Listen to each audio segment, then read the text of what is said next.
Sehingga la ilaha illallah itu lebih dianalisis cara lafadz ini, pelafatannya ada sanadnya ndak ya gitu. Terus cara melafatkan bareng-bareng seperti itu ada tumpengan ini bid'ah enggak ya.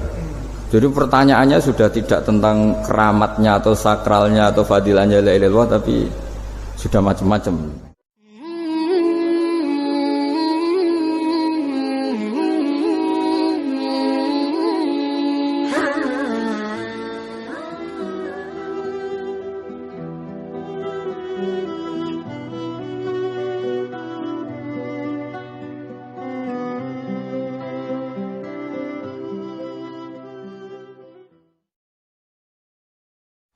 Karena dari awal ini ngaji untuk seneng ya, untuk farhah itu seneng. Tidak tahu saya bacanya Farhatul Aidin wa Falahul Faizin ya Pak Ketua, Pak Tamam.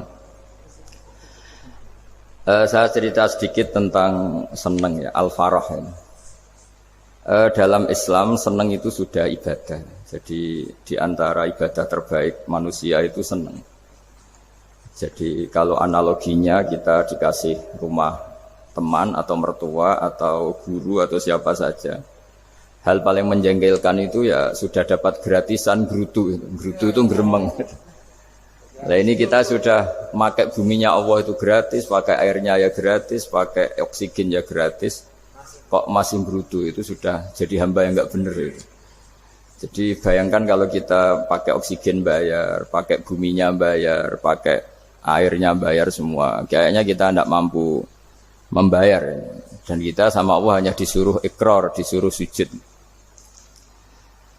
Pentingnya ilmu satu, bahwa itu akan menjadikan satu perilaku. Misalnya begini ya, dulu itu kiai-kiai Jawa zaman dulu itu berpatokan, karena dulu pemerintahan Hindia Belanda, seorang lagi masih pemerintahan Hindia Belanda, itu dalil yang sering diutarakan itu sebaik-baiknya umara itu yang datang ke ulama, terus sejelek-jeleknya ulama itu yang datang ke umara. Tapi semenjak pemerintahan Indonesia dan kemudian ditandai beberapa tokoh kayak Gus Wahid putra Kiai Hasyim jadi Menteri Agama, ada Gus Wahid putra Kiai Wahab juga jadi Menteri Agama, ada Kiai Fatur Rahman keluarga Mbah Maimun, keluarga Sarang juga pernah jadi Menteri Agama. Kemudian bersamaan dengan itu dibangunlah satu pegangan ilmu. Pegangan ilmu ini penting karena ini yang mengilhami semua orang Islam, terutama ya utamanya ulamanya. Ada seorang ustadz, seorang guru ngaji yang karena melihat rata-rata penguasa itu zalim ya, datang ke Harun ar-Rasyid. Ini perlu disemak, datang ke Khalifatullah atau Amirul Mukminin Harun ar-Rasyid. Karena beliau seorang raja tentu terduga lah, atau ya umumnya atau gimana lah istilahnya, itu ya rata-rata ya agak seenaknya, namanya raja, namanya penguasa. Ini dalam pikiran ustadz itu, tidak mesti dalam fakta. Kemudian si ustadz itu matur, ya Amirul Mukminin, inni nasihun lak famusyaddidun alaika fala tajidanna fi nafsika syai'an. Saya ini mau nasihati Anda, kemudian saya cara nasihati itu keras. Tolong jangan dimasukkan hati. Dia bilang famusyaddidun alaika. Saya nanti kalau nasihati itu keras sekali. Tolong dimaklumi karena ini penting, karena Anda harus dinasihati secara keras. Tapi sebelum nasihat itu diutarakan, kata Harun ar-Rasyid, karena beliau Bani Abbas dan beliau orang alim, termasuk muridnya Imam Malik. Kata Harun ar-Rasyid, uskut, kamu diam Ustaz. Inna Allaha ta'ala arsala man huwa khairun minka ila man huwa syarrun minni wa ma'adzalika yaqulu Allahu ta'ala faqula lahu qawlan layyinan la'allahu yatadzakkaru aw yakhsha. Jadi ini sekaligus etika dan norma ya bagi semua dai di Indonesia dan semua kita. Wahai Ustadz, kamu diam. Allah Ta'ala itu ngutus orang yang lebih baik ketimbang kamu, yaitu Nabi Musa, ke orang yang lebih jelek ketimbang saya, yaitu ke Fir'aun. Itu saja harus pakai etika, faqula lahu qawlan layyinan. Kamu harus ngomong yang halus. Jadi intinya ini Harun ar-Rasyid komplain. Kamu itu kalau jadi ustadz ngaji kira-kira gitu. Jadi betapa baiknya orang dulu memahami Quran. Jadi Quran itu dibaca, kemudian kita mungkin baca terus jadi cerita, mungkin ada yang baca jadi perilaku, ada yang baca kemudian itu mengilhami, membentuk. Nah kira-kira itulah yang membentuk kiai-kiai alim di NU, di beberapa pesantren maupun orang-orang alim di luar NU. Asal apa ya, ngajinya dan bacanya seperti kita, pasti seperti itu. Karena cara berpikir tadi sudah. Jadi akhirnya si ustadz tadi keluar dan minta maaf, anta a'lamu minni, ternyata engkau lebih alim ketimbang saya. Jadi kalimat famusyaddidun alika, saya akan keras cara memberi nasihat, itu yang diket, yang dipotong, yang dibatalkan atau yang diralat oleh Khalifatul Harun ar-Rasyid. Yaitu dikatakan Inna Allaha ta'ala arsala man huwa khairun minka ila man huwa syarrun minni. Yaitu Allah mengutus orang yang lebih baik ketimbang kamu, yaitu Nabi Musa, ke orang yang lebih jelek ketimbang saya, yaitu Fir'aun. Itu pun harus faqula lahu qaulal layyinan. Cara berdakwah harus dengan kata-kata yang halus, yang lembut, yang indah. Dan dengan kata-kata itu diharapkan la'allahu yatadzakkaru aw yakhsha. Semoga yang didakwai menjadi ingat. Sehingga dengan kemampuan ilmiah seperti ini menjadi pegangan bersama bahwa kita sebagai dai atau sebagai tetangga atau sebagai sama-sama warga Indonesia, bawaan kita memang harus faqula lahu qaulal layyinan la'allahu yatadzakkaru aw yakhsha. Kemudian dalam disiplin ilmu yang lain, halus itu tidak kuat. Angin itu ya halus, tapi kalau di manage itu jadi kekuatan yang dahsyat. Begitu juga air dan sebagainya. Sehingga tidak perlu khawatir terus kalau dakwah halus itu tidak punya efek yang signifikan. Tidak juga. Allah Ta'ala itu pengelola angin. Angin itu kekuatannya dahsyat. Sehingga Nabi Sulaiman dikasih kekuatan angin dan bisa terbang kemana-mana. Kemudian sekarang jadi teknologi yang banyak memanfaatkan angin. Mulai rem, mulai apa saja. Sehingga dari cerita saya ini kemudian terus kiai-kiai itu membentuk dakwah termasuk di ekonomi dengan cara yang rileks. Nah cara rileks itu satu tentu dimulai dengan ilmu. Misalnya begini, saya beri contoh. Ketika ada orang melafadzkan kalimat la ilaha illallah, tiada Tuhan selain Allah. Kemudian kalimat ini mungkin kalau orang NU baca itu rutin ya, karena kiainya kelamaan ya yang ikut sambil tidur ya. Kalau tahlil itu disebut kiai tertentu itu mesti yang belakang wah suwi itu kalau kiai itu lama itu. Nah kiainya juga karena jadi lakon ya kan lebih semangat karena pegang mic. Biasanya gitu di NU itu. Kalau khotib mesti semangat karena yang pegang mic, yang dengerin mesti ngantuk karena monoton gitu. Karena yang mendengerin sudah tahu pasti nyuruh baik meninggalkan yang jelek. Jadi ilmunya sudah disimpulkan dulu. Setiap yang tidur di masjid mesti tak tanya kenapa tidur. Ilmunya tidak ada perkembangan, Gus, nyuruh yang baik meninggalkan yang jelek.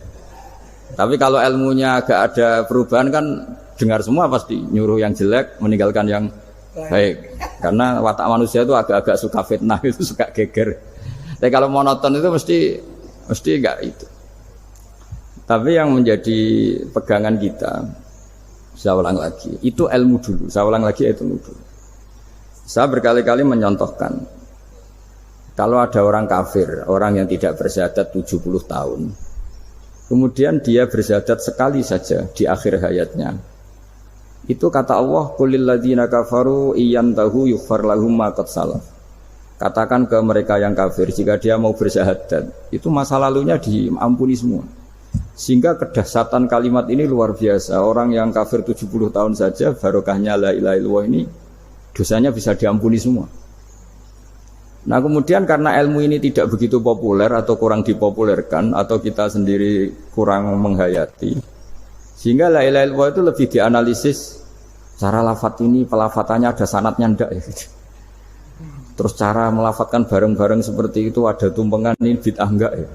Jadi pertanyaannya sudah tidak tentang keramatnya atau sakralnya atau fadilahnya la ilaha illallah, tapi sudah macam-macam.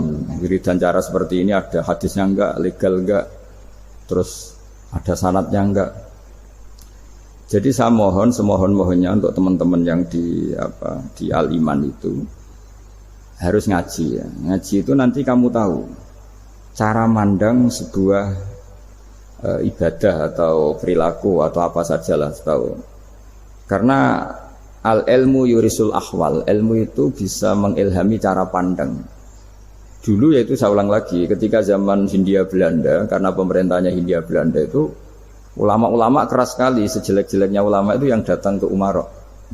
Tapi setelah era Mbah Hashim, era sampai Mbah Maimun, itu mereka peduli sama Umarok, sama semuanya sama-sama warga Indonesia yang ingin melihat Indonesia yang lebih baik. Sehingga banyak, ya kakak saya sendiri pernah wakil bupati, terus putra Mbah Maimun wakil gubernur, ini teman saya Kiai Hafid ya bupati. Semenjak itu terus, dan itu nggak lepas dari cara pandang. Yaitu cara pandang diantaranya adalah cerita tentang Nabi Musa yang Allah tetap peduli sama Fir'aun, sehingga tetap didakwai Nabi siapa? Musa. Dan posisi Musa datang bukan memanggil. Ya cuma kayak sampai sekarang tuh belum pernah ke kantor bupatinya Pak Hafid, karena kadang-kadang orang terus curiga mengajukan proposal, jadi agak repot.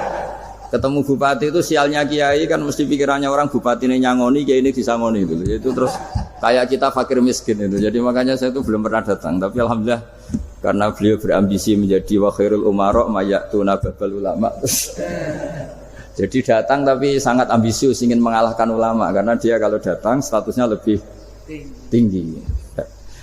Ya tidak apa-apa, ini tawaduk tapi niatnya enggak begitu tawaduk. Jadi datang. Makanya saya kemarin Yusuf Mansur pas datang, Pak Ustadz Yusuf Mansur saya datang harus sekali saja. Kalau kedua kali ribet. Karena kalau beliau datang dia punya status tawaduk. Lama-lama yang didatangi jadi takabur. Saya jadi yang ahli neraka, dia ahli surga. Saya kan rugi dong. Artinya rugi, gue kehilangan teh, kehilangan kopi, dia beliau berstatus tawaduk, saya berstatus takabur, kan repot. Makanya saya berharap jangan datang lagi. Karena jadi repot itu, jadi repot kan. Padahal saya kalau disuruh datang ke Jakarta kayaknya ya berat, selain sibuk juga takut ganggu saya ini.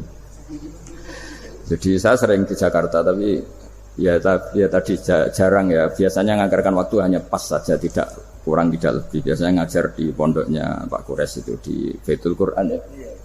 Hanya ngajar santri-santri itu. Nah, jadi pemahaman Quran dulu itu kata Imam Ghazali, ini sekaligus karena ada Pak Ustadz Yusuf Mansur, itu membaca Quran itu membaca, bukan bercerita.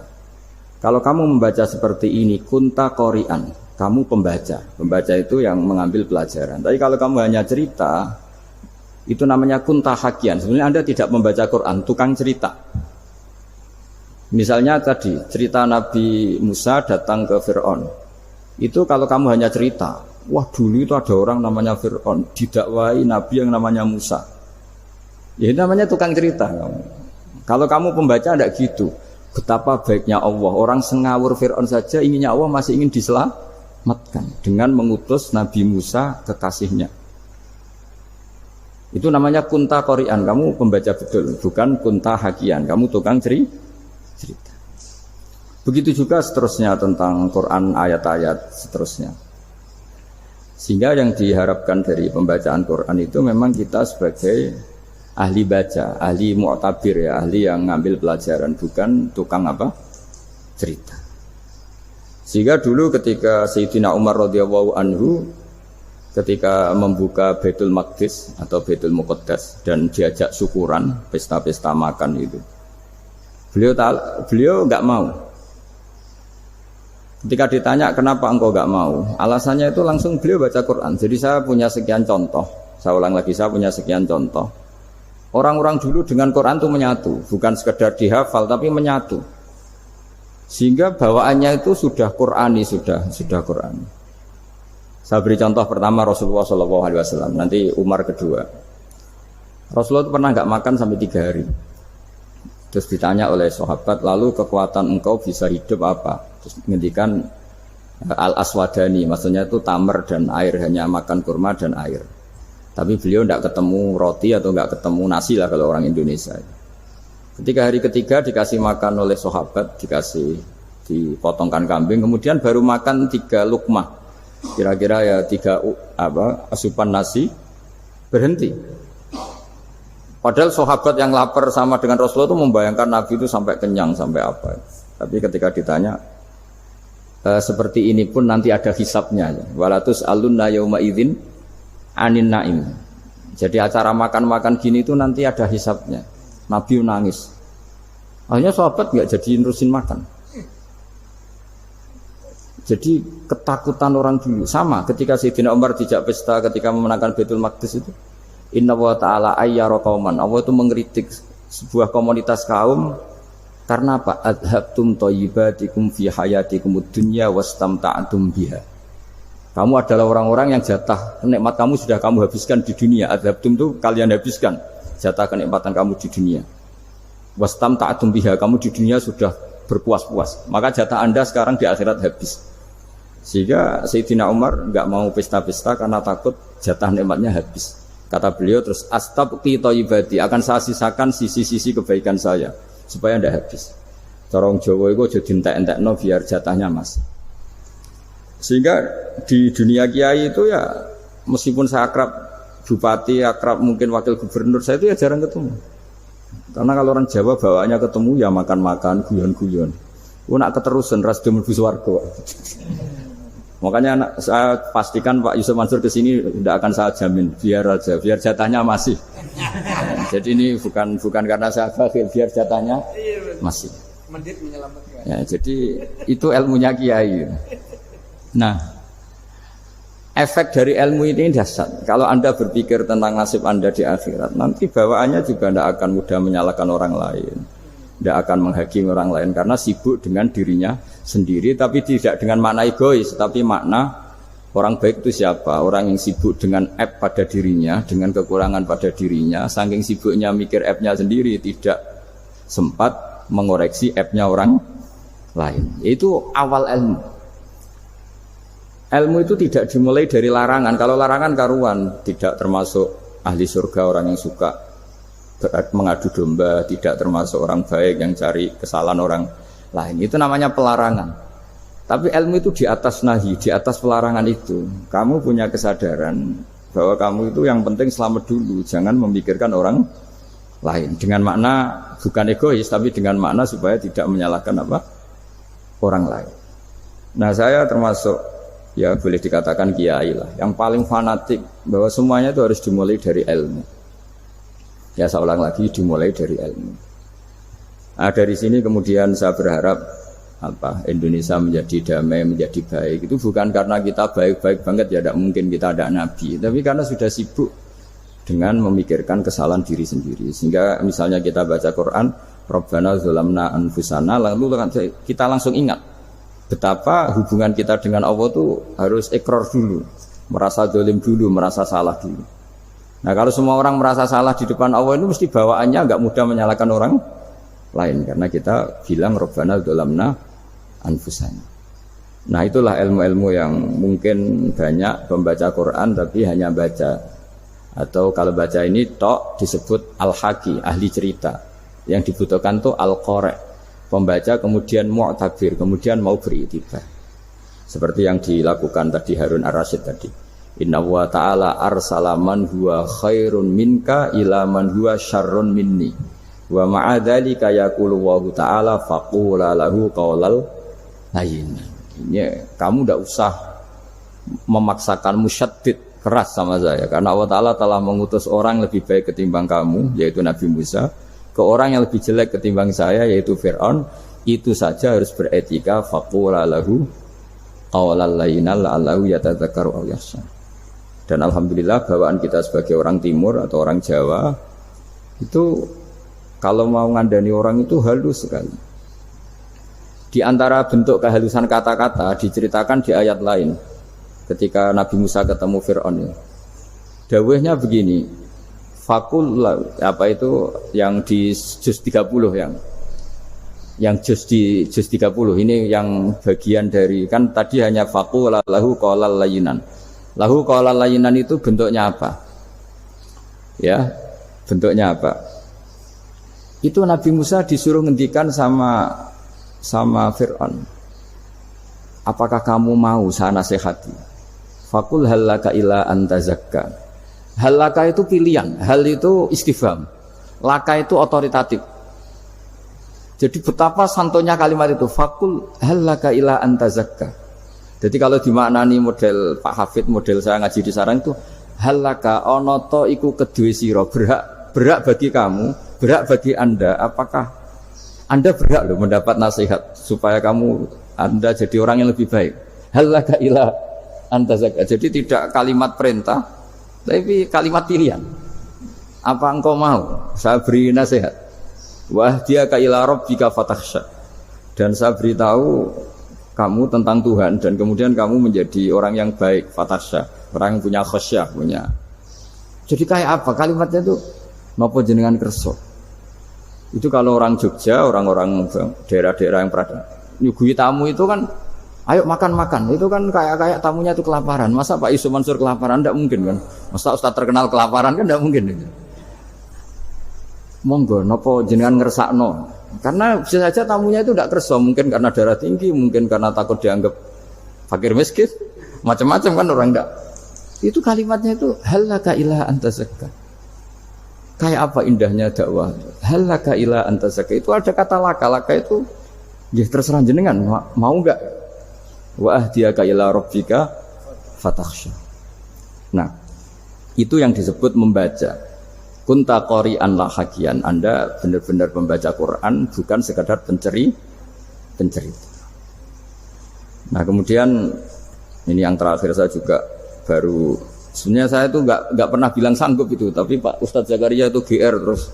Sampai tadi pagi itu saya belum tahu kalau ada acara ini. Ya karena saya kiai, jadi kalau kiai itu kan ingatnya sama Allah saja. Kalau sama manusia itu rontok-rontok lali gitu. Itu bukan memaksa, ya memang lupa. Sejauh mana sih pentingnya manusia kan tidak penting cara ilmu tasawuf itu. Tapi karena ini titipan Rasulullah SAW terus menjadi penting kan. Dititipi umat kayak jenengan itu. Ya sudah ngaji ngatur kiai ribet itu. Kiai ini biasa ngaji kan, kiainya yang ngatur santri ini enggak. Pak Yai ngaji tanggal ini jam ini. Itu kan mengabaikan semua aktivitas kiai. Padahal jam ini mungkin saya punya jam. Mungkin jalan-jalan atau ngaji atau mutolaah atau munajat. Gara-gara Pak Zakaria ini terus Mas Tamam ini yang provokasi. Harus ngaji di jam ini, tema ini. Saya itu kalau ngaji ditentukan tema itu, ini memang saya agak keras di bab ini. Itu kayak ibarat gini loh. Saya ini dokter, kemudian ada orang yang sakitnya itu jantung, terus bilang ke saya, Pak dokter sembuhkan kukul saya. Wong penyakit ekstrimnya itu jantung, kok bila disembuhkan apa? Kukul.